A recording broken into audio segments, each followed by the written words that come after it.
আমরা আসলে প্রত্যেকটা মানুষ বাজার থেকে যে খাবার কিনে খাই, আসলে আমরা বিষ খাই। আমার ফ্যামিলি থেকে ২ জন ক্যান্সারে মৃত্যুবরণ করছে। আমি এখন আমার পরিবারের একমাত্র পুরুষ সদস্য।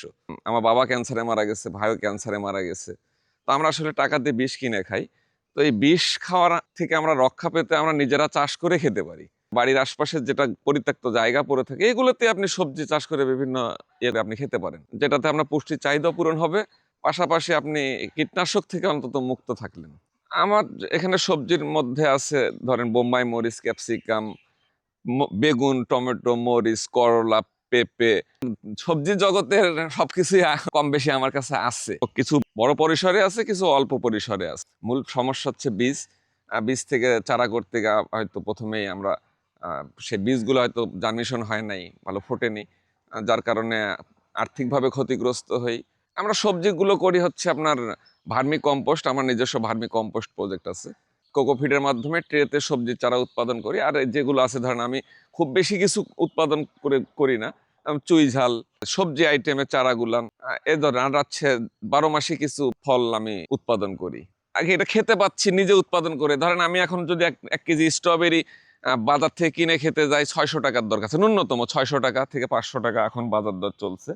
তো আমি সে ফল দেখেন আমার বাগানে পর্যাপ্ত অনেক ফল। আমি সেটাও উৎপাদন করে খাচ্ছি। ধরেন এই যে আপনার উচ্চমূল্যের ফসল ক্যাপসিকাম, বোম্বাই মরিচ এগুলো আমি নিজেই চাষাবাদ করে খাচ্ছি এবং বাজারে দিতে পারতেছি। আমার এলাকার লোকজন উপকৃত হচ্ছে।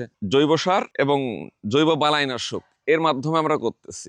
এমনি হালকা পাতলা যখন গাছটা রেডি হয়, সেক্ষেত্রে আমাদের ছত্রাকনাশক দিতে হয়। ছত্রাকনাশকের কোনো জৈব বালাইনাশক এখন পর্যন্ত ভালোটা বের হয়নি। আমার নিজস্ব কনসেপ্ট থেকে আমি তৈরি করি, এটা কৃষি হাসপাতাল। সবজিকে তো আর আমাদের হাসপাতালে নিয়ে আসা যাবে না। আমরা যে অসুস্থ হলে হাসপাতালে চলে যাই, সেটা তো সম্ভব না। তো আমরা পরামর্শটা যে সঠিক পরামর্শ, সবকিছুর আমি পরামর্শ দিতে পারবো কিংবা আমার লোকজন দিতে পারবে তা না।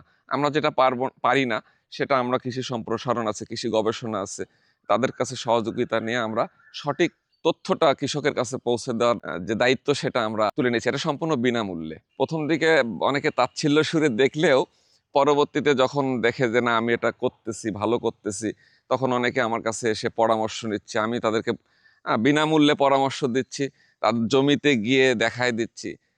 পাশাপাশি আমি কিছু বীজ নিজে উৎপাদন করি। কৃষি সম্প্রসারণ আমাকে কিছু সরবরাহ দেয়। সেগুলো আমি আমার এলাকার মানুষের মাঝে বিনামূল্যে বিতরণ করে থাকি। সর্বপ্রথম যখন আমার ভাই মারা গেল, হ্যাঁ? তারপরে তার আ ৮ মাস পরে আমার বাবা মারা যায়। তখন থেকে মনে হয়েছে যে না আমার একটা এমন কিছু করা দরকার যেটার মাধ্যমে আমি মানুষের কাছে মেসেজ পাঠাইতে পারি। এখন এখানে আমাদের জমি নাই।